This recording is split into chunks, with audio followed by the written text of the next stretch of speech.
I didn't know I was the MC as well, but we're going to do some... I'm going to pass the microphone over to... Who's starting this thing? Bill? Not me. No, not me. All right, then somebody... I should finish. I'll I should start. probably finish with this. You want to You start, Beth? Robin. I'll start. Okay. Eric will start. Hey, I don't even know what I'm doing. No, I passed it off. I'll think about something. Well, this is the surprise for Larry tonight. And was talking to, invited people from all different walks of our lives. And I have a message from one of Larry's Eagles, Tim Waters, is in California. Oh, before we start, this is kind of a somber thought, but I would like everybody to take just a moment to remember one of Larry's scouts who just passed away this spring, Robbie Shem, taken very young, 38 years old, left behind a wife and twin daughters. So just take a moment of silence to say a prayer for everybody and pray for our own families this year. All right, now that I'm all teary-eyed, so Tim is on vacation, couldn't join us, but he wanted me to read something in honor of Mr. P, Piffnut, Dad, Pop, Larry, the old man. Okay, in regard to the new dentures, I thought Larry would smile more. Tim said he laughed a lot, but smiling was never his thing in my experience. He usually laughed at us or yelling at us for doing something stupid. We did that a lot. He only yelled at stupid stuff you did that could almost get you killed. This is in reference to scouting. We did that a few times. We had to force him to draw the line because we could never tell where it was. Good times. We used to stay up talking until 4 a.m. in the trailer or his lean-to. My brother usually ruined them when he went all astrophysical. None of us could keep up. Now, Ricky, Tim's brother, is an astrophysicist, believe it or not, and did work with Silicon Valley. Incredibly bright. In the trailer, he'd yell at us to stop farting and laughing. Go to sleep, he used to say. Serious though, Scouting Troop 120 is the single most defining experience of my life, and Mr. P was an integral part of that. That's it. Thank you. Okay, Bill? Don't be wild, Bill. The boys have to go last. Go be wild, Bill. Go be wild, Bill. I know him. Go be wild. Do you want me to take that? Sure. I kind of view of everybody. Okay. That ain't coming off. Nope. It can if you want it to. I think I want it to come off. There you go. To the right. Wait, we're gonna sing a tune here? Because Michael is, not karaoke, you. right? No. Just want to say a few things about this man. He's awesome, good friend of mine. You're looking too old there. You got like I need the bottle. few Tell less me I gotta years. put the- Grecian 14. That's what we need.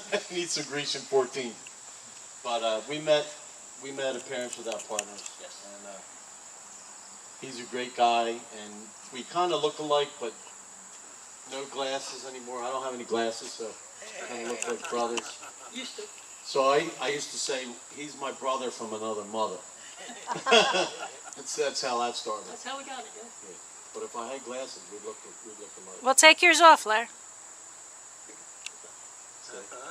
Can you see the resemblance? Uncanny. Where's Larry's mom and dad now? Same place yours My are. mom and Same dad. place. Same place as yours, son. I know Yeah, where this mine are. is a great guy. Hope you get like another 50 years. Gee, thanks. About You'll need a ring then. You'll need the ring in 50 years. no shame. But no, he's a great guy, and happy birthday, Larry. Thanks, man. Love you, man. I love you too. Yay. Who's next? Okay, so. Oh, young Larry. Yeah. You want me to set up that fan, No, I got it. fan for you? All right, so I guess I am young Larry. Unfortunately, young Larry's not so young anymore. So my old man is 65. I want to say that out loud because as we look at him, I'm not really quite sure he's 65. Who else is in their 60s out here? Anybody? 75 maybe?